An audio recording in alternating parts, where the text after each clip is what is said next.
اللهم اجعل في قلبي نورا۔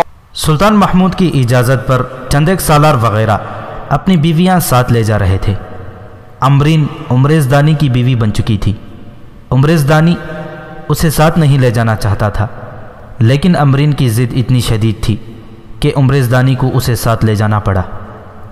اس ضد میں محبت کا عمل دخل اتنا نہیں تھا جتنا جذبے کا تھا۔ امرین نے عمریز دانی سے کہا تھا کہ مجھے خدا سے شکوہ ہے کہ مجھے عورت بنا کر پیدا کیا، میری روح کفر کے خلاف میدان جنگ میں بھٹکتی رہتی ہے۔ کافر سے زیادہ خطرناک ایمان فروش ہوتا ہے، عمریز دانی نے اسے کہا تھا۔ کافر کو سب جانتے ہیں کہ کافر ہے اور ہمارا دشمن، لیکن ایمان فروش کا کوئی بھروسہ نہیں ہوتا۔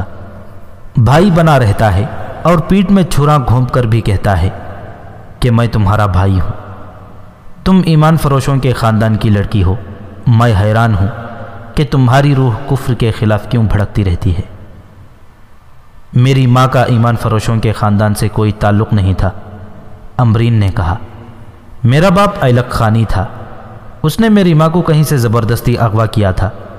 میں پیدا ہوئی اور جب سے میرا شعور بیدار ہوا ہے، ماں مجھے بتا رہی ہے کہ یہ ایلک خانی مسلمان ہو کر اسلام کے لیے سب سے بڑا خطرہ ہوئے ہیں۔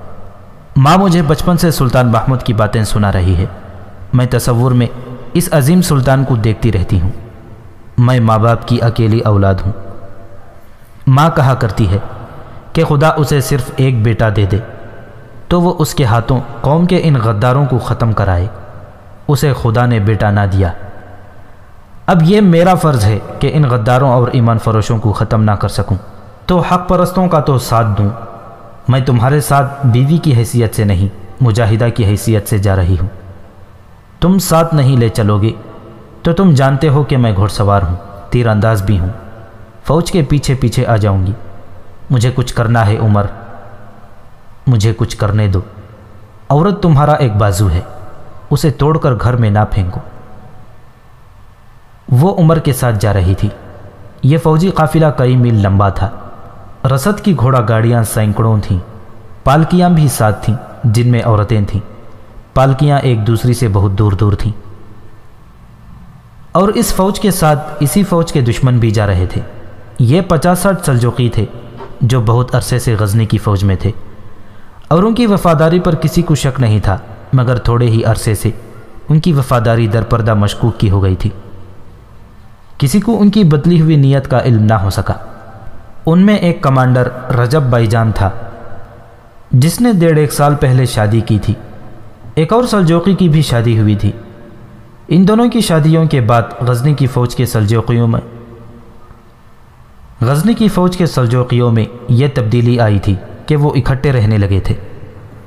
کسی کو معلوم نہیں تھا کہ ان دونوں کو یہ بیویاں انعام کے طور پر ملی تھیں۔ دونوں چند دنوں کی رخصت پر گئے تھے۔ وہاں ایک سفید ریش آدمی تھا اور کچھ اور سرکردہ لوگ بھی تھے۔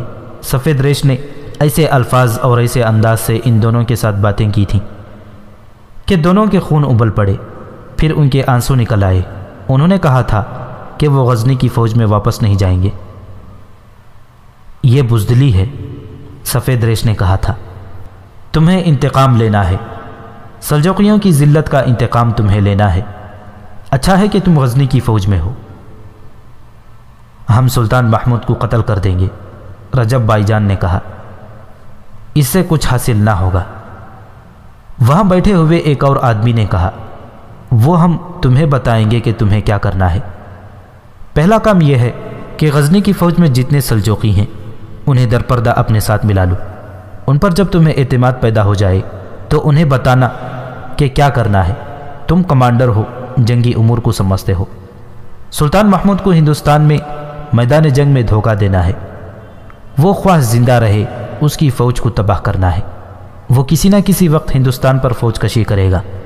تم ساتھ ہوگے، تم دشمن کے ساتھ مل کر اس کی فوج کے پہلو پر یا عقب سے حملہ کر سکتے ہو۔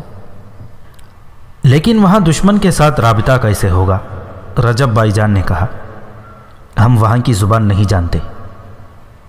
تمہارے پاس ذریعہ موجود ہے، سفید ریش نے کہا، اور یہ ذریعہ غزنی میں جگہ جگہ موجود ہے۔ یہ وہ ہندو ہیں جنہیں غزنی کی فوج پر حملے کے بعد جنگی قیدیوں کی حیثیت سے ساتھ لائے تھے۔ محمود نے ان میں سے وفادار منتخب کر کے ان کے 2 دستے تیار کر لیے ہیں۔ باقی ہزاروں قیدی سرکاری ملازم ہیں اور ان میں سے زیادہ تعداد لوگوں نے خرید لی تھی، وہ اب ان کے ذاتی ملازم ہیں۔ ہم تمہیں ایسے 4-5 ہندو دیں گے جو مسلمانوں کے بحروپ میں تمہارے ملازم ہوں گے، باڈی گارڈ بن کر ساتھ جائیں گے۔ وہ ہندوستان میں تمہارے رہنما ہوں گے، دشمن سے تمہارے رابطے کا ذریعہ بنیں گے۔ ہم انہیں اتنی دولت دیں گے جو انہوں نے کبھی خواب میں نہیں دیکھی ہوگی۔ انہیں سب سے بڑا انعام یہ ملے گا کہ انہیں آزادی مل جائے گی اور وہ ہندوستان میں رہ جائیں گے۔ میدان جنگ میں ایسے حالات تم پیدا کرو گے کہ غزنی کی فوج کے پورے دستے دشمن کی ضد میں آ جائیں۔ تم سلطان محمود کی جنگی چالوں کو اچھی طرح سمجھتے ہو، ایک اور آدمی نے کہا۔ وہ وسیع پیمانے پر گھات لگاتا ہے اور وہ تھوڑی سی نفری سے سامنے سے حملہ کرتا ہے اور زیادہ تر نفری کو دائیں بائیں تقسیم کر کے پہلوؤں سے اور عقب سے حملہ کراتا ہے۔ وہ دشمن کو آگے گھسیٹ لاتا ہے۔ اس کے چھاپا مار دشمن کو رات کو بھی چین نہیں لینے دیتے۔ تم دھیان رکھنا، اس کی چل سے تم دشمن کو قبل از وقت خبردار کر دو۔ محمود کہیں گھات لگائے تو دشمن کو بتا دو۔ تم جانتے ہو کہ سالار جو ساتھ جائے گا وہ کتنا تجربے کار اور گھاگ ہے۔ ابو عبداللہ محمد التائی سلطان محمود کا دایاں بازو ہے۔ اس سالار نے تاریخ میں اپنا نام لکھ دیا ہے۔ آنے والی نسلیں جہاں سلطان محمود کو یاد کریں گی وہاں وہ ابو عبداللہ التائی کا نام بھی لیا کریں گی۔ میدان جنگ میں اگر موقع دیکھو تو اسے قتل کر دو۔ دور سے تیر چلا سکتے ہو لیکن پکڑے نہ جانا، پکڑے جانے کی صورت میں ہمارا سارا منصوبہ خاک میں مل جائے گا۔ اسی لیے ہم سلطان محمود کے قتل کی بات نہیں کرتے، سفید ریش نے کہا۔ اسے ہم غزنی سے ہزاروں میل دور ہندوستان کے وسط میں ہندوؤں کے ہاتھوں شکست دلانا چاہتے ہیں اور اس کی ایسی حالت کرانا چاہتے ہیں کہ غزنی کی فوج تباہ اور قید ہو جائے اور محمود پاگلوں کی سی حالت میں ہندوؤں کا قیدی ہو جائے۔ سفید ریش نے جوش جذبات میں کہا، پھر بادشاہی سلجوق کی ہوگی۔ سلجوق ایک طاقت کا نام ہے، سلجوقی اسلام کی طاقت بنیں گے، پھر سلطنت سلجوق وسیع ہوتی چلی جائے گی اور تم اس فوج کے نائب سالار اور سالار ہوگی۔ ایک اور آدمی نے کہا، ہم تم دونوں کو وہ بیویاں دے رہے ہیں جو صرف بادشاہوں کی ہاں نظر آتی ہیں اور ایک خزانہ تمہارے لیے وقف کر دیا ہے۔ ایک تو انہیں جذبات سے مغلوب کیا گیا، دوسرے انہیں جو حسین لڑکیاں دی گئیں ان کے حسن نے ان کی عقل پر قبضہ کر لیا، اور جو خزانہ ان کے آگے رکھا گیا اس نے رہی صحیح کسر بھی پوری کر دی۔ اس کے ساتھ آزاد سلطنت سے سلجوق کی سالاری کا وعدہ ایسا انعام تھا جو ان دونوں سلجوقیوں کے تصوروں کے احاطے سے باہر تھا۔ دونوں لڑکیوں کو الگ تربیت دی گئی تھی، انہیں ان دونوں کی لگامیں اپنے ہاتھ میں رکھنی تھی اور انہیں ہندوستان جا کر غزنی کی فوج کے اہم کمانڈروں اور نائب سالاروں کو اپنے جال میں پھانسنا اور دھوکے سے مروانا تھا۔ تھوڑے سے عرصے میں رجب بائی جان اور اس کے ساتھ فرید سمرقند نے غزنی کی فوج کے سلجوقیوں کو سلطان محمود کے خلاف بھڑکا لیا، انہیں کچھ نقد دیا، کچھ سبز باغ دکھائے، اور ان دونوں سلجوقی کمانڈروں کی بیویوں نے انہیں اپنی جھلک دکھائی اور اکیلے اکیلے سلجوقی کو اپنے گھر بلا کر سلجوقیوں کی مظلومیت اور ان کو غزنی کی فوج کا ظلم و تشدد ایسے انداز سے سنایا کہ پتھر بھی جیسے اشک بار ہو گئے تھے۔ اگر کوئی عورت کسی مرد کو بھڑکائے تو وہ سمجھتا ہے کہ ایک عورت نے اس کی مردانگی کو للکارا ہے، وہ فوراً بھڑک اٹھتا۔ بھڑکانے والی 2 بڑی خوبصورت لڑکیاں تھیں، انہوں نے اپنا جادو چلا لیا۔ اب 1020-21 عیسوی کے موسم سرما کے آغاز میں جب سلطان محمود ہندوستان کی طرف آ رہا تھا تو اس کی آستین میں بہت سے سانپ بھی ساتھ آ رہے تھے۔ 8-10 ہندو بھی باڈی گارڈوں اور سائسوں کے بحروپ میں ساتھ تھے۔ وہ گنگا اور جمنا کے درمیانی علاقے کے رہنے والے تھے، انہیں اچھی طرح سمجھا دیا گیا تھا کہ انہیں کیا کرنا ہے۔ غزنی کی فوج جب ہندوستان میں داخل ہوئی تو ان ہندوؤں کے جسموں میں یوں جان آ گئی جیسے پانی سے نکالی ہوئی مچھلی کو پانی میں پھینک دیا جائے۔ ان کے دماغ اور تیز ہو گئے۔ ہندوستان میں حالات تیزی سے سلطان کے خلاف ہو رہے تھے۔ باری میں مہاراجہ قنوج راجیاپال ایک لڑکی کے ہاتھوں قتل ہو گیا تھا، جو ہندوستان کے 3 مہاراجوں کی سازش کا نتیجہ تھا۔ راجیاپال کا بیٹا لچمن پال بھی باری میں تھا۔ باری قنوج سے ایک قصبہ تھا، جہاں راجیاپال نے قنوج کے غزنوی قلعے دار سالار ابوالقدر سلجوقی کی منظوری سے اپنی نئی راجدھانی آباد کر لی تھی، اور اس نے کچھ فوج بھی رکھ لی تھی، لیکن اس فوج پر غزنی کی فوج کے افسروں کی نگرانی تھی۔ مہاراجہ راجیاپال کا بیٹا لچمن پال پیچو تاپ کھاتا رہتا تھا، مگر بے بس تھا۔ راجیاپال ایک سازش کے تحت قتل ہو گیا تو وہاں غزنی کی فوج کے جو افسر تھے انہوں نے پکڑ دھکڑ شروع کر دی، مگر یہی کارروائی بغاوت کا باعث بن گئی۔ غزنی کی فوج کی تو وہاں کوئی نفری نہیں تھی، چند ایک کمانڈر اور عہدیدار تھے۔ لچمن پال نے درپردہ اپنی مختصر سی فوج کو تیار کر لیا، اور اگلی رات اس فوج نے غزنی کے ان افسروں کو پکڑ لیا۔ ان میں سے صرف ایک کسی طرح بچ گیا، وہ قنوج کی طرف دوڑا۔ فوج کی کچھ نفری وہاں موجود تھی، مگر وہ راستے میں پکڑا گیا۔ تب پتہ چلا کہ قنوج اور باری کے راستے میں ایک فوج موجود ہے جس نے قنوج اور باری کا رشتہ توڑ رکھا ہے۔ یہ ایک متحدہ فوج تھی جس میں 3 ریاستوں کی فوج شامل تھی، ایک کالنجر کے مہاراجہ گنڈا کی، دوسرا گوالیار کے مہاراجہ ارجن کی، اور تیسری لاہور کے مہاراجہ ترلوچن پال کی۔ ترلوچن پال نے اپنی فوج کہیں دور رکھی ہوئی تھی۔ اس متحدہ فوج میں قنوج کی شکست خوردہ فوج کے بھگوڑے بھی شامل ہو گئے، اور اس میں باری کی فوج کی نفری بھی شامل تھی۔ اس کے علاوہ ایک اور فوج تھی جس کا ذکر تاریخ میں ملتا ہے، لیکن اس کی تعداد کسی نے نہیں لکھی۔ یہ ہندوستان کے شہریوں کی فوج تھی، یعنی رضاکار فوج، جس قوم کے دیوتاؤں کے بت توڑے گئے اور مورتیاں پھاڑ کر باہر پھینکی گئی تھیں، اور جن کا کعبہ جیسا مقدس مقام متھرا مسلمانوں نے بتوں سمیت تباہ کر دیا تھا، وہ قوم چین سے نہیں بیٹھ سکتی تھی۔ اس فوج کا بچہ بچہ بچھو کی طرح ڈنک مارنے کو تیار رہتا تھا۔ ہندو عورتوں نے اپنے زیورات مندر کے حوالے کر دیے تھے۔ پنڈتوں نے دہشت پھیلا رکھی تھی کہ دیوتاؤں کا قہر پوری ہندو قوم کو بھسم کر دے گا۔ ہندو یہ نہیں دیکھتے تھے کہ ان کے پنڈت اس روز سے انہیں ڈرا رہے ہیں جس روز محمود غزنوی نے ہندوستان کے پہلے مندر کے بت توڑے اور ہندوؤں سے کہا تھا کہ یہ ہے تمہارا دیوتا، اسے کہو کہ اپنے ٹکڑے جوڑ کر مجھے اپنی توہین کی سزا دے۔ سلطان محمود نے ہندوستان میں پہلا بت 20 سال پہلے 1001 عیسوی میں توڑا تھا۔ پھر اس نے تھانے سر اور متھرا تک کے بت توڑ کر باہر پھینکے اور ان کے ٹکڑوں پر اپنی فوج گزاری تھی۔ ہندوؤں کے عقیدے کے مطابق مہابھارت کی سلامتی انہی بتوں کی بدولت تھی۔ یہ نہ ہوتے تو ایک بھی ہندو زندہ نہیں رہے گا، لیکن 20 برسوں میں کسی بھی ٹوٹے ہوئے دیوتا نے اور ہری کرشن نے اور ہر ہر مہادیو نے اور 4 ہاتھوں والی دیوی نے کسی رد عمل اور غصے کا اظہار نہیں کیا تھا۔ لیکن توہم پرست قوم کو فریب کار پنڈتوں نے ایسی زنجیروں میں جکڑ رکھا تھا کہ تیز ہوا چلتی تھی تو وہ ہاتھ جوڑ کر بھجن گانے لگتے تھے کہ دیوتاؤں کا قہر آ گیا۔ نقدی اور زیورات کی قربانی کو تو وہ معمولی سمجھتے تھے۔ وہ اپنی کنواری بیٹیوں کو پنڈتوں کے حوالے کر دیا کرتے تھے۔ ان کے دلوں میں مسلمانوں کے خلاف جو کدورت، نفرت اور انتقام کی آگ بھری ہوئی تھی، وہ آج بھی اسی شدت سے موجود ہے جیسی 10 صدیاں پہلے تھی۔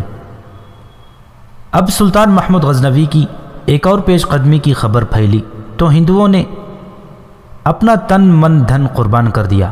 جوان آدمی جو گھڑ سواری، نیزہ بازی، تیغ زنی اور تیر اندازی کی سوجھ بوجھ رکھتے تھے، فوجوں میں چلے گئے۔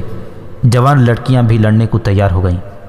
مندروں کے شنکھ چیخنے لگے اور گھنٹیاں واویلا بپا کرنے لگیں۔ غزنی کی فوج ہندوؤں کے لیے دہشت بنی ہوئی تھی، لیکن اس دور کے ہندو ایسے گئے گزرے نہیں تھے۔ ان پر مذہب کا جنون طاری تھا۔ ہندو راجپوت مرنے کے لیے لڑتے تھے، دلیری سے لڑتے تھے۔ جان کی قربانی کو وہ کوئی معمولی قربانی نہیں سمجھتے تھے۔ یہ ایک الگ فوج تھی جو چٹانوں کی طرح غزنی والوں کے راستے میں کھڑی ہو گئی تھی۔ باقاعدہ فوج جو مہاراجوں نے اکٹھی کر لی تھی، اس کی تعداد 1,45,000 پیادہ، 36,000 گھوڑ سوار اور 640 جنگی ہاتھیوں پر مشتمل تھی۔ فرقی نے ہاتھیوں کی تعداد 900 لکھی ہے۔ سلطان محمود کو پشاور سے آگے نکلتے ہی اطلاعیں ملنی شروع ہو گئی تھیں کہ دشمن کی فوج کتنی ہے اور کہاں کہاں ہے۔ وہ دریائے چناب عبور کر رہا تھا جب اسے یہ اطلاع ملی کہ باری میں لچھمن پال کی فوج نے غزنی کے چند ایک کمانڈروں اور عہدیداروں کو قید کر لیا ہے اور خطرہ ہے کہ قنوج کے قلعے کا محاصرہ ہو جائے گا۔ اس کے پیچھے پیچھے ایک اور جاسوس آیا جس نے سلطان کو بتایا کہ قنوج کے محاصرے کا کوئی امکان نہیں، کیونکہ مہاراجہ گنڈا، مہاراجہ ارجن اپنی جنگی قوت کے افراد پر کھلے میدانوں میں لڑنے کو تیار ہیں۔ اس جاسوس نے سلطان کے ساتھ غزنی کی فوج کا جائزہ لیا تو اس نے کہا کہ ہندوؤں کی افواج کے مقابلے میں یہ فوج تھوڑی ہے۔ لاہور کی فوج کہاں ہے؟ سلطان محمود نے پوچھا۔ جمنا کے کنارے کسی جنگل میں ہے، جاسوس نے جواب دیا۔ اس کی صحیح خیمہ گاہ کا پتہ نہیں چلایا جا سکا، کوشش جاری ہے، خطرہ اسی کا زیادہ ہے۔ ہاں، سلطان نے کہا، میں اسی خطرے سے چوکنا رہنا چاہتا ہوں۔ اس دور کے کسی وقائع نگار کا حوالہ دیتے ہوئے انگریز تاریخ نویس اسمتھ لکھتا ہے، محمود غزنوی نے 5 دریا عبور کیے اور باری کے مضافات میں پہنچ گیا۔ سلطان محمود کی پیش قدمی صحیح معنوں میں برق رفتار ہوا کرتی تھی، اب کہ تو وہ اور زیادہ تیزی سے باری پہنچا، کیونکہ باری میں اس کے کمانڈر اور عہدیدار ہندوؤں کی قید میں تھے اور وہاں دشمن کی فوج جمع ہو رہی تھی۔ اس کے ساتھ ہندو گائیڈ تھے۔ اس نے آرام کیے بغیر باری پر حلہ بول دیا اور فوج کو حکم دیا کہ اس شہر کی اینٹ سے اینٹ بجا دی جائے۔ باری میں فوج کوئی زیادہ نہیں تھی، اس نے جلدی ہی ہتھیار ڈال دیے۔ سلطان محمود باری کو شاید تباہ نہ کرتا، لیکن اسے اطلاع ملی کہ ہندوؤں نے غزنی کے قید کیے ہوئے افسروں کو قتل کر دیا ہے۔ سلطان نے حکم دیا کہ اس شہر کو صاف کر دو۔ چنانچہ باری کو اس طرح تباہ کر دیا گیا کہ کوئی مکان کھڑا رہنے نہ دیا گیا۔ مندر کا تو ملبہ بھی اٹھا کر دریا میں پھینک دیا گیا۔ اصل مقابلہ تو مہاراجہ گنڈا اور مہاراجہ ارجن کے ساتھ تھا۔ سلطان کو ان دونوں مہاراجوں کی افواج کی پوزیشنوں کی اطلاعیں مل رہی تھیں اور وہ سوچ رہا تھا کہ وہ کون سی چال چلے کہ دونوں فوجوں کو الگ الگ کر دے یا دونوں کا مقابلہ کرے۔ لیکن اس کے دستے راست سالار ابو عبداللہ محمد التائی نے اسے کہا، ابھی تک پتہ نہیں چلا کہ لاہور کی فوج کہاں ہے۔ خطرہ تو اس سے ہے، ہم جب حملہ کریں گے تو لاہور کی فوج ہم پر عقب سے یا پہلوؤں سے آ جائے گی۔ یہ باتیں ہو ہی رہی تھیں کہ غزنی کی فوج میں شور سا بپا ہو گیا۔ سلطان محمود خیمے سے نکلا اور قاصد کو دوڑایا کہ جا کے معلوم کرے یہ شور کیسا ہے۔ قاصد نے واپس آ کر جو اطلاع دی اس نے سلطان کو پریشان کر دیا۔ اطلاع یہ تھی کہ 4 کمانڈر اور 4 سپاہی مشکیزوں میں ہوا بھر کر دریا میں اتر گئے اور دریا پار کر گئے ہیں۔ سلطان اور سالار کو پریشانی یہ تھی کہ یہ 8 آدمی بھگوڑے ہو گئے ہیں اور وہ دشمن سے جا ملے ہیں۔ ان کا تعاقب آسان نہیں تھا۔ پھر بھی چند ایک آدمیوں سے کہا گیا کہ وہ مشکیزوں پر دریا کے پار جائیں اور انہیں پکڑنے کی کوشش کریں، اور اگر کوئی زیادہ گڑبڑ ہو تو وہیں سے آواز دیں تاکہ ان کی مدد کو مزید آدمی بھیجے جائیں۔ ایک تو رات کا وقت تھا، دوسرے سردی کا موسم تھا۔ پانی میں تیرنا بہت مشکل تھا، لیکن 12-14 رضاکار مشکیزوں پر دریا میں اتر گئے۔ صرف ایک سہولت تھی، موسم سرما کی وجہ سے دریا میں پانی کم تھا اور اس میں برسات کے موسم والا زور نہیں تھا۔ جب یہ کمانڈر اور سپاہی رضاکارانہ طور پر دریا میں اترے تو دریا پار سے شور سنائی دینے لگا اور اس طرف آسمان لال ہونے لگا جیسے کہیں آگ لگ گئی ہو۔ وہ کمانڈر کون کون تھے جو پہلے دریا کے پار گئے ہیں؟ سالار محمد التائی نے پوچھا۔ اسے نام بتائے گئے۔ سلطان، سالار نے سلطان محمود سے کہا، یہ 4 بھگوڑے نہیں ہو سکتے، معاملہ کچھ اور ہے۔ ان 4 کو میں ذاتی طور پر جانتا ہوں۔ یہ 4 خطرناک حد تک جوشیلے ہیں۔ انہوں نے دشمن کی کسی خیمہ گاہ پر شبخون مارا ہے۔ مجھے اجازت دیں کہ 2 دستے لے کر پار چلا جاؤں، لیکن کچھ پتہ تو چلے کہ وہاں کون ہے، کیا ہے۔ سلطان محمود نے کہا، تم دستے تیار کر لو۔ دریا پار کا شور بڑھتا جا رہا تھا۔ اندازے کے مطابق وہ جگہ کم و بیش 3 میل دور تھی۔ رات کی خاموشی میں آوازیں بہت دبی دبی سی تھیں۔ خاصا وقت گزر جانے کے بعد ایک گھڑ سوار دریا سے نکلا۔ اس نے گھوڑے کی پیٹھ پر دریا پار کیا تھا۔ اندھیرے میں وہ چلاتا آ رہا تھا، سلطان کہاں ہیں؟ سالار کہاں ہیں؟ تیار ہو جاؤ حملے کے لیے، سلطان کہاں ہوں گے؟ اس کی پکار اور للکار میں ہیجان تھا۔ اسے روک لیا گیا۔ سلطان اور سالار وہیں تھے۔ سوار ان کے سامنے آیا تو معلوم ہوا کہ وہ ان 8 آدمیوں میں سے تھا جو کسی کو بتائے بغیر دریا میں اتر گئے تھے۔ وہ کمانڈری کے عہدے کا آدمی تھا۔ اس نے جو بات بتائی اسے سلطان محمود تسلیم کرنے کو تیار نہ تھا۔ ہوا یوں تھا کہ ان 4 کمانڈروں کو ایک جاسوس سے پتہ چلا کہ لاہور کی فوج دریا کے پار کنارے سے 2.5-3 میل کے فاصلے پر خیمہ زن ہے اور گہری نیند سوئی ہوئی ہے۔ اس کمانڈر نے اپنے 3 ساتھی کمانڈروں کو ساتھ لیا۔ 4 سپاہی بھی ساتھ ہو گئے اور وہ جوش میں آ کر دریا پار کر گئے۔ انہوں نے جاسوس کو رہنمائی کے لیے ساتھ لے لیا تھا۔ انہوں نے دشمن کے کیمپ پر جا چھاپا مارا۔ کچھ نہ سوچیں سلطان عالی مقام، اس نے کہا، فوراً دریا پار کریں، دشمن آپ کے قدموں میں پڑا ہے۔ سلطان محمود نے سالار محمد التائی کو اجازت دے دی کہ وہ حملہ کرے۔ کمانڈر نے اسے بتایا کہ دشمن کی نفری اور کیفیت کیا ہے اور کتنی نفری سے حملہ کیا جائے۔ فوراً 3-4 گھوڑ سوار دستے تیار کر کے دریا پار کیا گیا۔ کمانڈر رہنمائی کر رہا تھا۔ دریا پار کر کے یہ دستے آگے گئے۔ دشمن کی خیمہ گاہ سے شعلے اٹھ رہے تھے۔ وہاں قیامت کی افراتفری مچی ہوئی تھی۔ گھوڑے شعلوں سے ڈر کر بے قابو ہو رہے تھے۔ اس کیفیت میں سالار ابو عبداللہ محمد التائی نے سوار دستوں کو حملے کا حکم دے دیا۔ دشمن سوائے بھاگنے کے کچھ نہیں کر سکتا تھا۔ اس کا تعاقب کیا گیا، لیکن ایک اور آدمی کا تعاقب ممکن نہیں تھا۔ جو سامنے آیا وہ ہلاک ہوا۔ صبح تک یہ سلسلہ جاری رہا۔ صبح کے اجالے میں خیمہ گاہ کا منظر بڑا ہی بھیانک نظر آیا۔ جگہ جگہ سے دھواں اٹھ رہا تھا اور لاشیں ہی لاشیں تھیں اور زخمی بری طرح کراہ رہے تھے۔ بہت سے ہندو سپاہی ہار کر بیٹھ گئے تھے۔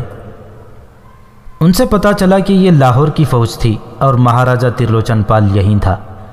سلطان محمود اسی سے پریشان تھا کہ وہ کہاں ہے۔ وہ شام کے وقت فوج کو کہیں سے لایا اور یہاں خیمہ زن ہوا تھا۔ یہ کسی کو بھی معلوم نہ تھا کہ اس کا ارادہ اور منصوبہ کیا تھا۔ سلطان محمود کی فوج کے اتنے قریب آنے سے یہی کہا جا سکتا تھا کہ سلطان محمود سامنے کی فوج سے لڑ رہا ہوتا تو ترلوچن پال پیچھے سے حملہ کر دیتا۔ اب ترلوچن پال وہاں نہیں تھا۔ اس کے اعلیٰ کمانڈر بھی بھاگ گئے تھے اور وہ اپنا بیشتر خزانہ پیچھے چھوڑ گیا تھا۔ اس کی فوج ختم ہو چکی تھی اور یہ خطرہ ختم ہو گیا تھا کہ غزنی کی فوج پر عقب سے حملہ ہوگا۔ یہ واقعہ تقریباً تمام مورخوں نے لکھا ہے۔ فرشتہ نے ان 8 آدمیوں کے متعلق لکھا ہے کہ وہ سلطان کے باڈی گارڈ تھے، لیکن مورخوں کی اکثریت نے انہیں باڈی گارڈز نہیں کہا، انہیں 8 جوشیلے کمانڈر اور سپاہی کہا ہے۔ انگریز مورخ وی اے اسمتھ نے لکھا ہے، ترلوچن پال دریائے رام گنگا جو چھوٹا دریا ہے اس کے پار پیچھے ہٹ گیا۔ محمود کے 8 افسروں نے جوش اور عتاب کے زیر اثر مشکیزوں پر تیر کر دریا پار کیا اور ترلوچن پال کے فوج کو ایسا بکھیرا کہ وہ فوراً اکٹھی ہو کر لڑنے کے قابل نہ رہی۔ بے شک یہ بے مثال بہادری تھی کہ صرف 8 آدمیوں نے کم و بیش 20,000 کی فوج کی خیمہ گاہ پر ایسا شبخون مارا کہ اسے تباہ و برباد کر دیا۔ مگر سلطان محمود نے انہیں خراج تحسین پیش کر کے انہیں سرزنش کی کہ انہوں نے یہ کارروائی کسی کے حکم کے بغیر کی۔ ان 4 کمانڈروں نے جو بیان دیا ہے وہ اس دور کے کاغذات میں فارسی کے بجھے بجھے الفاظ کی صورت میں محفوظ ہیں۔ انہوں نے کہا کہ سلطان محمود بار بار لاہور کی فوج کے خطرے کا اظہار کرتا تھا۔ اس کے علاوہ ان میں اس حادثے نے قہر بھر دیا تھا کہ باری میں ہندوؤں نے غزنی کے چند ایک کمانڈروں اور عہدیداروں کو قتل کر دیا ہے۔ انہیں ترلوچن پال کی فریب کاری پر زیادہ غصہ تھا۔ وہ غزنی کا باجگزار ہوتے ہوئے دوسرے مہاراجوں کو غزنی کے خلاف متحد کر رہا تھا اور خود غزنی کی فوج پر عقب سے حملہ کرنے کے لیے اپنی فوج کو جنگل میں چھپائے ہوئے تھا۔ اس رات یوں ہوا کہ غزنی کے ایک جاسوس نے پتہ چلا لیا تھا کہ ترلوچن پال کی فوج فلاں جگہ اسی شام پہنچی ہے۔ قیاس یہی تھا کہ وہ عقب سے غزنی کی فوج پر حملہ کرے گی۔ جاسوس نے دریا تیر کر پار کیا۔ اتفاق سے ایک کمانڈر جو اس جاسوس کو جانتا تھا کنارے پر کھڑا تھا۔ جاسوس نے اسے بڑی خوشی سے بتایا کہ وہ یہ کارنامہ کر کے آیا ہے کہ اس نے لاہور کی فوج کا پتہ چلا لیا ہے۔ یہ کمانڈر جل اٹھا۔ اس نے اپنے 3 ساتھی کمانڈروں سے بات کی، وہ تیار ہو گئے اور 4 سپاہی بھی تیار ہو گئے۔ انہوں نے جاسوس سے کہا کہ وہ ان کے ساتھ چلے۔ جاسوس کو سلطان محمود کے پاس جانا اور رپورٹ دینی تھی، لیکن یہ جوشیلے کمانڈر اسے اپنے ساتھ لے گئے۔ چاروں کمانڈر شبخون مارنے کی مہارت رکھتے تھے۔ وہ ترلوچن پال کی خیمہ گاہ تک پہنچے۔ پہلے انہوں نے 2 سنتریوں کو ہلاک کیا، پھر ایک خیمے کو آگ لگائی۔ اس کے شعلے سے انہوں نے کپڑے جلائے اور کئی خیموں پر پھینک دیے۔ ان میں سے 2 نے اسکیم کے مطابق بہت سے گھوڑے کھول دیے اور چند ایک گھوڑوں کو خچر مارے۔ یہ گھوڑے بدک کر بھاگے تو دوسرے گھوڑے بھی ڈر کر ادھر ادھر بھاگنے دوڑنے لگے۔ خیمہ گاہ گہری نیند سوئی ہوئی تھی۔ فوج ہڑبڑا کر اٹھی۔ ظاہر ہے کہ فوج کو یہ سمجھنے میں خاصا وقت لگا ہوگا کہ یہ کیا ہو رہا ہے۔ تھوڑی دیر بعد خیمہ گاہ میں آگ ہی آگ تھی۔ زیادہ مدد تیز ہوا نے کی کہ خیمے سے خیمے جلتے گئے۔ خیمے اس لیے قریب قریب لگائے گئے تھے کہ دائیں بائیں چٹانیں تھیں۔ 8 جانباز چٹانوں پر چڑھ گئے۔ اس مقصد کے لیے وہ تیر کمانے ساتھ لائے تھے۔ انہوں نے اوپر سے اندھا دھند تیر برسانے شروع کر دیے۔ ایک کمانڈر کو خیال آ گیا کہ اپنی فوج آ جائے تو ترلوچن پال کی فوج کو مکمل طور پر ختم کیا جا سکتا ہے۔ وہ اپنے ساتھیوں کو بتا کر چٹانوں سے اترا۔ وہاں سے بے شمار گھوڑے ادھر ادھر دوڑ رہے تھے۔ کچھ دور جا کر کھڑے ہو گئے تھے۔ کمانڈر نے ایک گھوڑے کو پکڑا اور اس کی ننگی پیٹھ پر سوار ہو کر دریا کی طرف گھوڑے کو دوڑا دیا۔ لاہور کی فوج تو ختم ہو گئی، لیکن ترلوچن پال نکل بھاگا۔ کلنجر کا مہاراجہ گنڈا اپنی فوج لے کر کلنجر سے چل پڑا تھا۔ اس کی اطلاع سلطان محمود تک پہنچ گئی۔ اس نے اپنی فوج کو کوچ کا حکم دے دیا۔ وہ قنوت سے چلا تھا اور اس کا رخ کلنجر کی طرف تھا۔ راستے میں اسے اطلاع ملی کہ گنڈا کی فوج دریائے جمنا پار کر آئی ہے۔ سلطان محمود نے راستے میں 2 پڑاؤ کیے اور تقریباً 100 میل فاصلہ طے کر لیا۔ اس سے 20 یا 22 میل آگے الہ آباد ہے، جہاں دریائے گنگا اور جمنا مل کر ایک دریا ہو جاتے ہیں۔ گنڈا کی فوج بڑھتی آ رہی تھی اور غزنی کی فوج سے 3-4 میل دور رک گئی۔ یہاں آ کر سلطان محمود کا وہ دشمن بیدار ہونے لگا جو اس کے ساتھ غزنی سے آیا تھا۔ یہ عورتیں تھیں جو فوج کے ساتھ تھیں۔ پہلے وہ اس طرح الگ الگ تھیں کہ کئی عورتیں ایک دوسری کو دیکھ بھی نہ سکیں کہ یہ کون کون ساتھ آ رہی ہیں۔ رات کا وقت تھا۔ امرین اپنے خیمے سے نکلی اور ٹہلتے ٹہلتے ذرا پرے نکل گئی۔ اسے خسر پھسر سنائی دی۔ رات چاندنی تھی۔ اسے کچھ شک سا ہوا۔ وہ دبے پاؤں چھپ چھپ کر آگے بڑھی۔ اسے ایک عورت کی آواز سنائی دینے لگی جو بڑی صاف تھی۔ اب زیادہ انتظار نہیں کرنا چاہیے، عورت کہہ رہی تھی۔ لاہور کی فوج تو دھوکے میں آ گئی ہے۔ اب تم بتاتے ہو کہ ایک مہاراجہ کی فوج آ رہی ہے۔ ان گاڑی بانوں میں سے 2 کو بھیج دو تاکہ مہاراجہ کی فوج کے ساتھ رابطہ ہو جائے۔ باقی کام لڑائی شروع ہوتے ہی کریں گے۔ میں نے سب کو خبردار کر دیا ہے، ایک آدمی نے کہا۔ میں ہمیشہ کے لیے تمہاری ہوں، عورت نے کہا۔ اسے تو برائے نام خاوند بنا رکھا ہے۔ کوئی آ رہا تھا۔ اس عورت کے ساتھ جو آدمی تھا وہ جلدی سے کھسک گیا۔ امرین بھی وہاں سے ہٹ آئی، لیکن اس نے نظر رکھی کہ وہ عورت کدھر جاتی ہے۔ وہ ادھر ہی آ رہی تھی جہاں عورتوں کے خیمے تھے۔ امرین ایک جھاڑی کے پیچھے بڑھ گئی۔ وہ عورت قریب آئی تو امرین اٹھ کھڑی ہوئی۔ وہ اس عورت کو دیکھ کر حیران رہ گئی۔ دوشین، امرین نے اسے چاندنی میں پہچانتے ہوئے کہا۔ شاید مجھے غلطی لگ رہی ہے۔ امرین تم ہو؟ دوشین نے کہا۔ تم یہاں کس کے ساتھ آئی ہو؟ اسی کے ساتھ آئی ہوگی جس کے ساتھ بھاگی تھی۔ تم بھی تو بھاگ کے آئی ہوگی، امرین نے کہا۔ کسی ایلک خانی لڑکی کا غزنی کی فوج کے ساتھ ہونا حیران کن لگتا ہے۔ کون ہے تمہارا خاوند؟ رجب بھائی جان، دوشین نے کہا۔ کمانڈر ہے۔ رجب سلجوقی کا ہونا، امرین نے کہا۔ میں اسے جانتی ہوں، اسی سے مل کے آ رہی ہوں۔ میں کسی سے بھی مل کے نہیں آ رہی، دوشین نے کہا۔ امرین ہنس پڑی اور بولی، میں جانتی ہوں وہ رجب نہیں تھا، آج کوئی بھی کمانڈر ادھر نہیں آ سکتا، میرا خاوند بھی کمانڈر ہے، وہ بھی نہیں آ سکتا۔ دوشین، ذرا ہوش سے اور اپنی نیت ٹھکانے رکھ کے یہاں رہو۔ دوشین نے لپک کر امرین کو گلے لگا لیا اور ہنسنے لگی، پھر بولی، تم ٹھیک کہتی ہو، وہ رجب نہیں تھا، وہ اس کا دوست تھا، رجب کا پیغام لایا تھا۔ تم مجھ پر شک کر رہی ہو، میں سلطنت غزنی کی وفادار ہوں، اگر نہ ہوتی تو یہاں کیوں آتی؟ مجھے تم اپنے جیسا سمجھو، تم غزنی کی فوج کی سلامتی اور فتح کی دعا کرتی رہتی ہو نا، میں دن رات دعا کرتی ہوں۔ اور وہ ہنستی ہوئی چلی گئی۔ امرین وہیں کھڑی گہری سوچ میں کھو گئی۔ سلطان محمود مہاراجہ گنڈا کی فوج کا جائزہ لینے کے لیے خود آگے گیا۔ اس کے ساتھ سالار محمد التائی تھا۔ وہ گھوڑے سے اتر کر ایک اونچے درخت پر چڑھ گیا۔ اس نے مہاراجہ گنڈا کی فوج دیکھی تو اس کی آنکھیں ٹھہر گئیں۔ مورخین میں جن میں گرویزی، ابن الاسیر اور فرقی قابل ذکر ہیں، لکھتے ہیں کہ سلطان محمود نے بلند جگہ سے سامنے دیکھا تو وہ اپنی گھبراہٹ کو چھپا نہ سکا۔ جہاں تک نظر جاتی تھی فوج کے خیمے، گھوڑے، ہاتھی اور ہندو فوجی نظر آتے تھے۔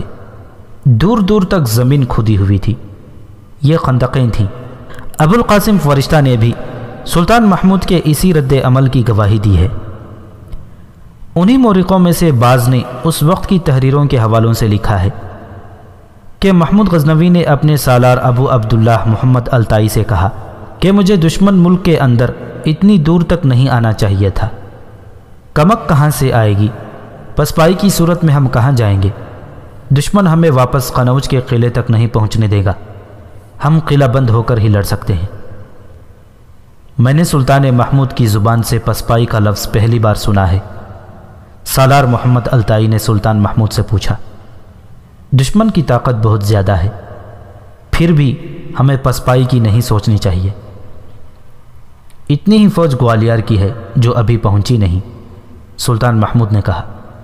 وہ بھی آ گئی تو کیا ہوگا؟ وہ بولتے بولتے چپ ہو گیا اور سر کو ہلکا سا جھٹکا دے کر بولا، اللہ مجھے معاف کرے، اللہ مجھے معاف کرے، میں اللہ کی ذات کو بھول گیا تھا۔ وہ مشکل کے وقت جس طرح کیا کرتا تھا اسی طرح درخت سے اترا، قبلہ رو ہو کے 2 رکعت نفل ادا کیے۔ اس کے ساتھ جو سالار اور دیگر افراد تھے انہوں نے بھی نفل ادا کیے اور سلطان واپس اپنے کیمپ میں آ گیا۔ مہاراجہ گنڈا کی فوج کی نفری 50,000 پیادہ، 36,000 گھوڑ سوار اور 640 جنگی ہاتھی تھے۔ اسے سب سے بڑا یہ فائدہ حاصل تھا کہ وہ اپنے ملک میں تھا اور اس کی ریاست 1 دن کی مسافت پر تھی۔ اس ملک کا بچہ بچہ اس کے ساتھ تھا۔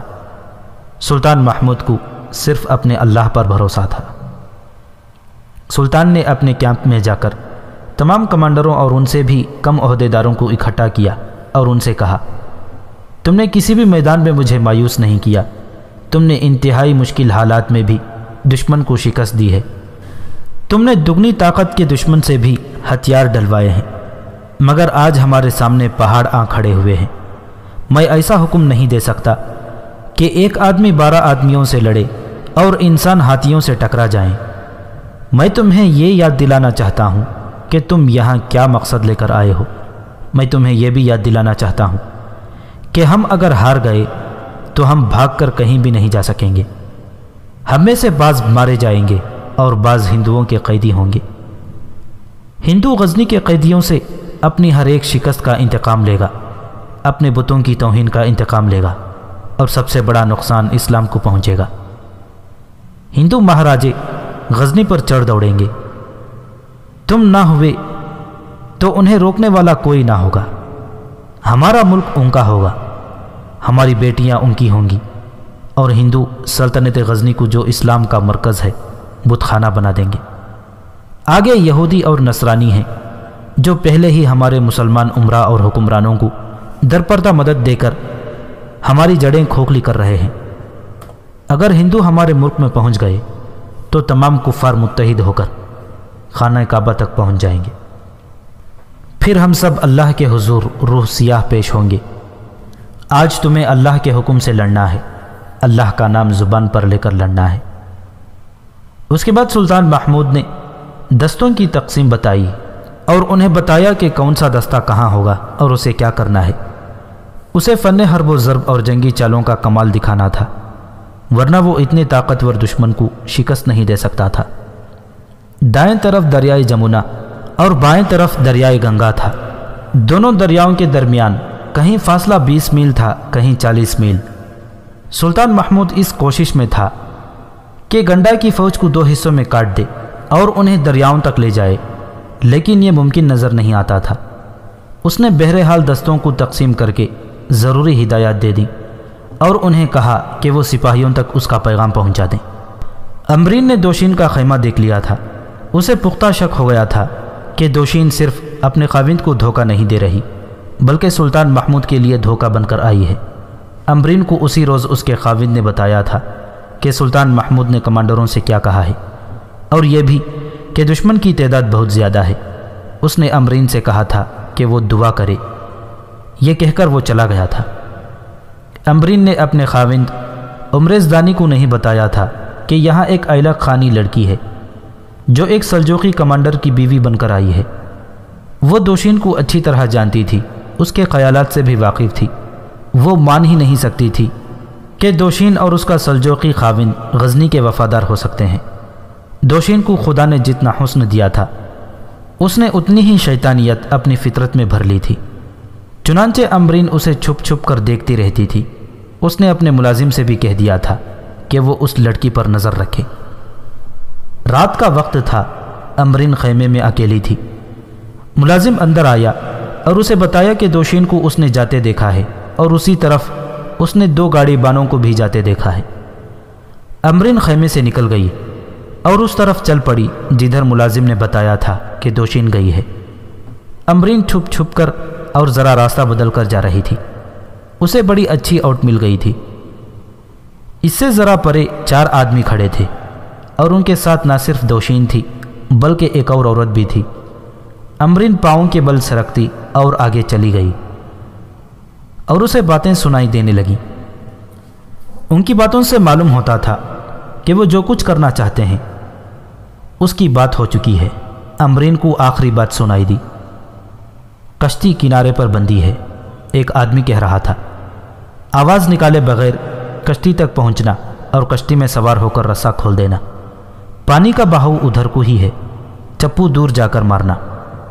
سنتری ادھر بھی چلے جایا کرتے ہیں، فاصلہ زیادہ نہیں، 2 ساعت میں پہنچ جاؤ گے۔ پھر سن لو، مہاراجا سے کہنا کہ سوار دستہ ہمارے بائیں پہلو پر لائے، تم نے راستہ دیکھ لیا ہے۔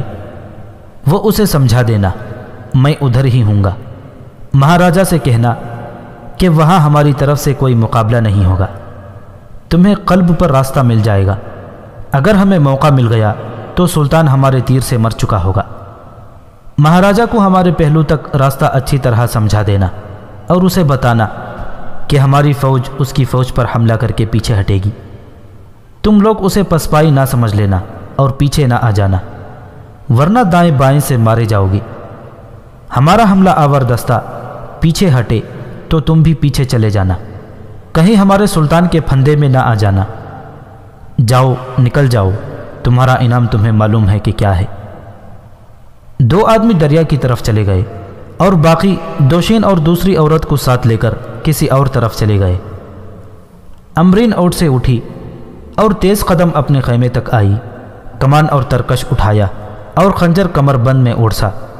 اس نے ملازم سے کہا کہ وہ برچھی اور تلوار لے کر اس کے ساتھ چلے۔ امرین نا تجربے کار تھی، اس پر جذبات کا غلبہ تھا۔ وہ یہ تو سمجھ گئی تھی کہ سلطان محمود تاریخ کے بہت بڑے دھوکے کا شکار ہو رہا ہے، لیکن اسے صحیح طریقے سے کارروائی کرنے کی سوجھ بوجھ نہیں تھی۔ سلطان محمود سے اس کی عقیدت مندی کا یہ عالم تھا کہ اس پر دیوانگی طاری ہو گئی اور ملازم کو ساتھ لے کر دریا کی طرف دوڑ پڑی۔ دریا دور نہیں تھا، وہ دیکھ نہ سکی کہ اس کے تعاقب میں کوئی آ رہا ہے۔ وہ کنارے سے کشتی ہٹنے سے پہلے دریا تک پہنچنے کی کوشش میں تھی۔ وہ پہنچ گئی، چاندنی شفاف تھی، کشتی کنارے سے ہٹ گئی تھی۔ وہ اور آگے چلی گئی اور ایک گھٹنا زمین پر رکھ کر اس نے ایک تیر چلایا۔ فوراً بعد دوسرا تیر چلایا، اس کے ساتھ ہی اسے اپنے پیچھے شور سا سنائی دیا۔ وہ اٹھی اور پیچھے دیکھا، اس کے ملازم پر 2 آدمیوں نے حملہ کر دیا تھا۔ ان میں سے ایک آدمی امبرین کی طرف دوڑا تو ملازم اسے برچھی سے روکتا تھا۔ ان دونوں کے ہاتھوں میں تلواریں تھیں۔ ملازم لڑتا تو رہا تھا لیکن اس کا مقابلہ 2 فوجیوں کے ساتھ تھا۔ ملازم زخمی ہو گیا۔ ان دونوں آدمیوں نے امرین اور اس کے ملازم کو دریا کی طرف جاتے دیکھ لیا تھا۔ وہ انہیں وہیں ختم کرنے کے لیے ان کے پیچھے چلے گئے۔ ان کے لیے یہ زندگی اور موت کا معرکہ تھا۔ ایک آدمی نے امرین پر حملہ کیا، وہ تلوار کا وار بچا گئی۔ اس آدمی نے دوسرا وار کیا، امرین نے یہ وار بھی خطا کر دیا اور اس کے ساتھ ہی اس نے چلانا شروع کر دیا، آؤ دریا کی طرف آؤ۔ اب اس پر حملہ کرنے والا بفرا ہوا اس پر آیا، لیکن امرین پیچھے کو الٹے پاؤں دوڑی اور اس نے کمان میں تیر ڈال لیا۔ اس آدمی کو وہ زندہ پکڑوانا چاہتی تھی۔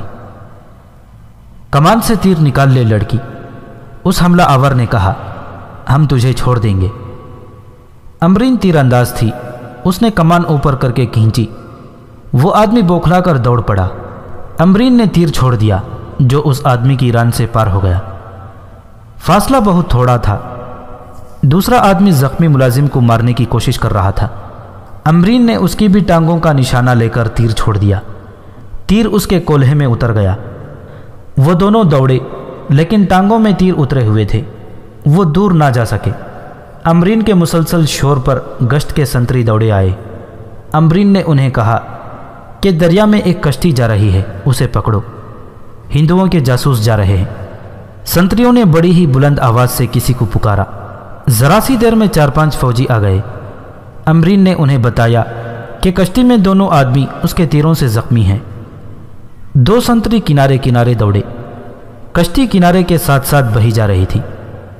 کشتی میں بیٹھے ہوئے دونوں آدمیوں کے جسموں میں تیر اترے ہوئے تھے، وہ کشتی کو دور لے جانے کے قابل نہیں تھے۔ سنتری دریا میں اتر گئے اور کشتی کو کنارے پر لے آئے۔ کشتی میں دونوں آدمی زندہ تھے۔ باہر جو 2 آدمی امرین کے تیروں سے زخمی ہوئے تھے انہیں بھی پکڑ لیا گیا۔ سنتری یہ دیکھ کر حیران رہ گئے کہ وہ دونوں ان کی اپنی فوج کے کمانڈر تھے۔ سب کو اسی وقت سالار محمد التائی کے پاس لے گئے۔ کشتی میں جو جا رہے تھے وہ ہندو تھے جو اپنے آپ کو مسلمان ظاہر کر کے سلجوقیوں کے ساتھ آئے تھے۔ سالار محمد التائی ان سب کو سلطان محمود کے سامنے لے گیا۔ ہندو ابھی زندہ تھے اور ہوش میں تھے۔ دونوں کمانڈر رجب بائی جان اور فرید سمرقند کی ٹانگوں میں تیر اترے ہوئے تھے۔ سلطان محمود نے کہا کہ جب تک یہ سچ نہ بولیں ان کے جسم سے تیر نہ نکالیں۔ سب سے پہلے ہندو بولے اور انہوں نے بتایا کہ وہ ہندو ہیں اور سلجوقی کمانڈر انہیں مسلمانوں کے بحروب میں ساتھ لائے تھے اور اب وہ مہاراجہ گنڈا کے پاس جا رہے تھے۔ انہوں نے ساری بات بتا دی۔ دونوں سلجوقی کمانڈروں نے بھی جرم کا اعتراف کر لیا۔ جب انہوں نے بتایا کہ ان سب نے اسرائیل سلجوقی کے منصوبے پر عمل کیا ہے تو سلطان محمود کے چہرے پر قہر اتر آیا۔ اگر ہم خیریت سے واپس چلے گئے تو سب سے پہلے اسرائیل سلجوقی اور اس کے دست راست الپستگین کو ٹھکانے لگاؤں گا، سلطان محمود نے کہا۔ سلطان نے دوشین اور اس کی ساتھی لڑکی کو بھی گرفتار کرنے کا حکم دے دیا اور ان تمام سلجوقیوں سے ہتھیار لے کر انہیں نہتہ کر دیا جو اس کی فوج میں تھے۔ ان سب کو الگ کر کے ان پر پہرا کھڑا کر دیا گیا۔ اب سلطان کسی سلجوقی پر اعتماد کرنے کو تیار نہیں تھا۔ سلطان محمود مہاراجہ گنڈا کی جنگی طاقت دیکھ کر پہلے ہی پریشان تھا اور سوچ سوچ کر اس کا سر چکرانے لگا تھا۔ اب اس پر اس سازش کا انکشاف ہوا تو بہت ہی بے چین ہو گیا۔ وہ قبلہ رو ہو کر نفل پڑھنے لگا اور خدا کے حضور بہت گڑ گڑایا۔ مورخ لکھتے ہیں کہ اسے قرآن پاک سے بہت پیار تھا۔ اس رات وہ قرآن پاک ہاتھ میں لے کر گڑ گڑاتا رہا تھا۔ اسے اچانک ایک روشنی نظر آئی، اس کا دماغ روشن ہو گیا۔ اسے خیال آیا کہ گنڈا کی رگوں پر حملہ کیا جائے۔ اس نے اپنے ایک نائب سالار کو ایلچی کی حیثیت سے مہاراجہ گنڈا کے پاس یہ پیغام دے کر بھیجا، آپ کی نجات اور سلامتی اس میں ہے کہ آپ اسلام قبول کر لیں۔ اگر آپ نے انکار کیا تو آپ تصور میں نہیں لا سکتے کہ آپ کی فوج اور آپ کی راجدھانی پر کیسی بھیانک تباہی آئے گی۔ آپ کا جواب نفی میں آیا تو میں آپ پر حملہ کر دوں گا اور ادھر آپ کی راجدھانی محاصرے میں آ جائے گی۔ میں کافی فوج بھیج چکا ہوں، امید ہے کہ آپ میرے ہاتھوں اپنی فوج کا قتل عام نہیں ہونے دیں گے اور کالنجر اور اس کے مندروں کو جلتے ہوئے کھنڈر بننے سے بچا لیں گے۔ مہاراجہ گنڈا نے سلطان کے ایلچی کو عزت سے رخصت کیا، لیکن اسلام قبول کرنے سے انکار کر دیا۔ اس پر خوف طاری ہو گیا تھا۔ اس کا ثبوت یہ ہے کہ اس نے غزنی کی فوج کی خیمہ گاہ کی طرف پیش قدمی کر دی۔ اس نے ہراول دستے روانہ کیے۔ سلطان محمود کے دیکھ بھال کے آدمیوں نے فوراً سلطان کو اطلاع دی۔ سلطان نے سالار محمد التائی سے کہا کہ وہ ہندوؤں کے ہراول پر ایسا حملہ کرے کہ ان کی ساری فوج پر دہشت طاری ہو جائے۔ سالار محمد التائی نے میدان جنگ میں عمر گزار دی تھی۔ قبل از وقت اطلاع ملنے سے اس نے اپنے سوار دستے سامنے کے بجائے دائیں طرف تقسیم کر دیے اور کمان اپنے ہاتھ میں رکھی۔ جب مہاراجہ گنڈا کا ہراول آگے آیا تو دونوں طرف سے گھڑ سواروں نے اس پر حملہ کر دیا۔ سالار محمد التائی نے بڑا ہی شدید حملہ کرایا۔ گنڈا کے ہراول کا حال بہت برا کر دیا گیا۔ جو ہندو واپس زندہ بچ گئے انہوں نے ساری فوج میں دہشت پھیلا دی۔ اس روز اور کوئی لڑائی نہ ہوئی۔ رات کو سلطان محمود پھر خدا کے حضور رکوع و سجود کرنے لگا۔ اسے توقع تھی کہ مہاراجہ گنڈا رات کو حملہ کر دے گا، مگر کچھ بھی نہ ہوا اور صبح ہو گئی۔ سلطان نماز سے فارغ ہوا تو سالار محمد التائی نے اس کے خیمے میں آ کر یہ عجیب خبر سنائی کہ مہاراجہ گنڈا کی فوج اب تری کی حالت میں رات کو جانے کہاں چلی گئی ہے۔ سالار کو دیکھ بھال کرنے والوں نے بتایا تھا۔ یہ دھوکہ ہے، سلطان محمود نے کہا۔ اتنا طاقتور دشمن بغیر لڑے بھاگ تو نہیں سکتا۔ مہاراجہ گنڈا نے ہمیں آگے بڑھنے کا موقع دیا ہے۔ اسے توقع ہے کہ ہم آگے بڑھیں گے تو وہ میری فوج کو پھانس لے گا۔ یہ دھوکہ نہیں تھا۔ محمد قاسم فرشتہ اور دوسرے تمام مورخوں نے لکھا ہے کہ رات کو مہاراجہ گنڈا کے دل پر خوف طاری ہو گیا اور وہ محسوس کرنے لگا کہ وہ تباہی کی طرف جا رہا ہے۔ یہ ایک معجزہ تھا اور یہ سلطان محمود کی دعاؤں کا کرشمہ تھا۔ سلطان محمود نے کچھ دستے ساتھ لیے اور مہاراجہ گنڈا کی خیمہ گاہ تک گیا۔ وہاں خیمے لگے ہوئے تھے اور فوج جا چکی تھی۔ سلطان اسے گھات سمجھتا رہا لیکن کچھ بھی نہ ہوا۔ سلطان محمود کو اطلاع ملی کہ مہاراجہ گنڈا کی فوج کالنجر کو جا رہی ہے۔ سلطان محمود نے تعاقب کا حکم دے دیا۔ یہ ایک دلیرانہ حکم تھا، لیکن سلطان نے ہراول کو بہت آگے بھیج دیا تھا تاکہ یہ گھات ہو تو پتہ چل جائے، مگر کہیں بھی گھات نہیں تھی۔ سلطان محمود دشمن کی فوج تک پہنچ گیا۔ سالار محمد التائی نے بھی دیکھا کہ سلطان بہت آگے چلا گیا ہے تو وہ 3-4 سوار دستے اپنی کمان میں لے کر سلطان کے پیچھے چلا گیا۔ کسی بھی مورخ نے اس سوال کا جواب نہیں دیا کہ مہاراجہ گنڈا کو کیا ہو گیا تھا اور وہ لڑائی سے کیوں بھاگ گیا تھا۔ سلطان محمود کے تعاقب سے وہ بھاگ اٹھا، یہاں تک کہ اس کی فوج ساز و سامان پیچھے چھوڑ کر بھاگ گئی۔ وی اے اسمتھ اور رتبی نے لکھا ہے کہ مہاراجہ گنڈا پر غزنی کی فوج کا خوف اتنا زیادہ نہیں تھا، اس پر کوئی پراسرار سا خوف طاری ہو گیا تھا، جیسے اس پر کسی غیبی قوت کا یا آصف کا اثر ہو گیا ہو۔ بعض تحریروں سے یہ بھی پتہ چلتا ہے کہ اس پر حزیاتی کیفیت طاری ہو گئی تھی اور اس نے ایسی باتیں کی تھیں کہ اس کے افسر بھاگ اٹھے۔ اسے معجزہ ہی کہا جا سکتا ہے۔ مورخوں کے مطابق جب سلطان محمود واپس آیا تو مہاراجہ گنڈا کے 640 ہاتھیوں میں سے 580 سلطان کے پاس تھے۔ خود سلطان محمود پر کچھ ایسی کیفیت طاری ہو گئی کہ اس نے ہندوستان میں اپنی باقاعدہ حکومت قائم کرنے کا ارادہ ملتوی کر دیا اور غزنی کو واپسی کا حکم دے دیا۔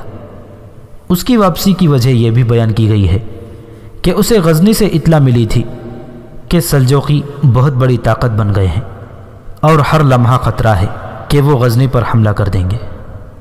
رب ذوالجلال کے دیدار کی تڑپ لیے کچھ لوگ جو ہم سے بہت دور